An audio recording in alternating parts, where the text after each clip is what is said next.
In 1936, a U.S. Senator from Wyoming asked an AHEPA chapter for the name of a good Greek boy to hire. They told him about Andy Manatos' father, Mike Manatos. Mike became the U.S. Senate staffer and then the first Greek American to work in the White House as an assistant to Presidents John Kennedy and Lyndon Johnson.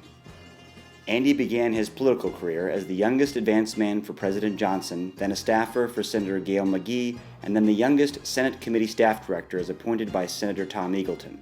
While in the process of drafting AHI's bylaws with Gene Rosides, Turkey invaded Cyprus. Andy worked with Senator Eagleton on the introduction of the first Turkish arms embargo legislation, which Congressmen John Bradamus and Paul Sarbanes passed through the House. Andy coordinated the lobby for its passage, working closely with the Church, AHEPA, and AHI. Andy next became the youngest assistant secretary in President Jimmy Carter's administration.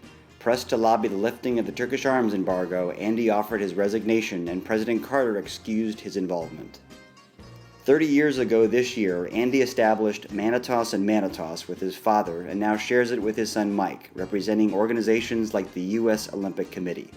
The Washington Post described the firm as, quote, one of Washington's most powerful lobbying firms, and U.S. News & World Report called it, quote, lobbying royalty. They contribute over $500,000 a year worth of pro bono work for Hellenic and Orthodox causes. Some of their many accomplishments include an annual meeting for the Greek American community with the President of the United States for 27 consecutive years, a feat only the Irish have been able to accomplish.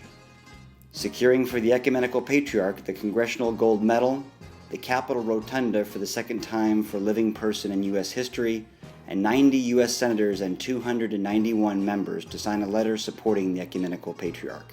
Securing for Cyprus the support of nearly half the U.S. Senate and House, and working closely with President Bill Clinton and Dick Holbrooke, switched Germany and France, enabling Cyprus to accede early to the EU.